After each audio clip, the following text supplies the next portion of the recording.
नमस्कार दोस्तों, मैं सोनिया जाधव अष्टल समूह से आप सबका स्वागत करती हूँ हमारे YouTube चैनल पिटारा हिंदी कहानियों का में।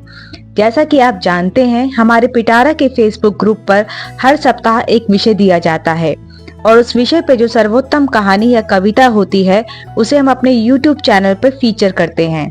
इस बार की चयनित कहानी है नटखट मीकू और इसे लिखा है सीमा नेगी जी ने। तो चलिए आइए सुनते हैं इनकी ये प्यारी सी कहानी। मीकू गर्मियों की छुट्टियों में दादाजी के पास गांव गया था अपने मम्मी पापा के साथ। वह बहुत ही शरारती बच्चा था। इससे उसके दादाजी भी परेशान रहते थे। वे गांव में उसे घुमाने ले जाते, खिलाते पिलाते, बहुत प्यार से समझाते, लेकिन वो था कि कुछ समझता ही नहीं था। आखिर समझता भी कैसे, था तो बच्चा ही। 7 साल का था मीकू।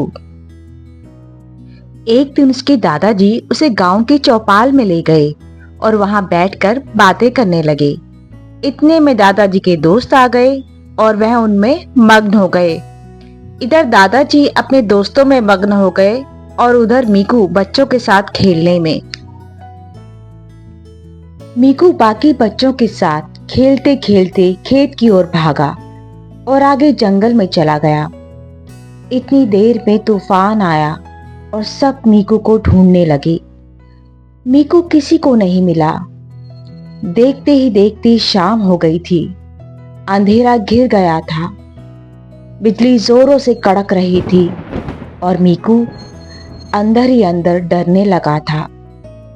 इतने में मीकू ने गांव की गायों को वापस जाते हुए देखा। होशियार और नटखट मीकू ने दिमाग लगाया कि अरे, ये तो गांव की गायें हैं, इन्हें तो रास्ता पता ही होगा, और वो उनके पीछे पीछे चल दिया। रास्ते में चलते चलते उसे दादाजी की भी बात याद आई कि देखो मीकू बेटा, ये गायें भी अनुशासन में रहती हैं, चर के रोज अपनी अपनी गौशाला में वापस जाती हैं, इधर उधर नहीं भटकती। मीकू ने गांव पहुंचकर दादाजी के आगे हाथ जोड़कर उनसे अपनी गलती की माफी मांगी। उसने कान पकड़ते हुए कहा, प्लीज दादाजी, मुझे माफ कर दीजिए। आगे से ऐसी शरारत फिर कभी नहीं करूंगा और आपसे पूछे बिना मैं अब अकेला कहीं भी नहीं जाऊंगा। दादाजी ने उसे गले लगाकर प्यार से माफ कर दिया।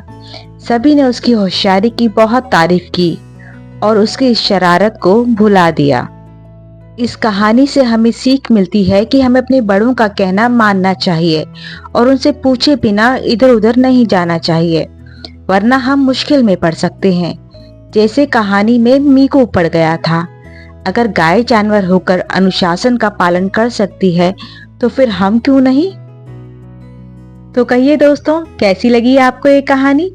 अगर आप भी चाहते हैं हम आपकी रचनाओं को हमारे YouTube चैनल पिटारा हिंदी कहानियों का में फीचर करें, तो जल्दी से पिटारा के फेसबुक ग्रुप पर जाकर साप्ताहिक विषय के अंतर्गत अपनी रचनाएं पोस्ट करें।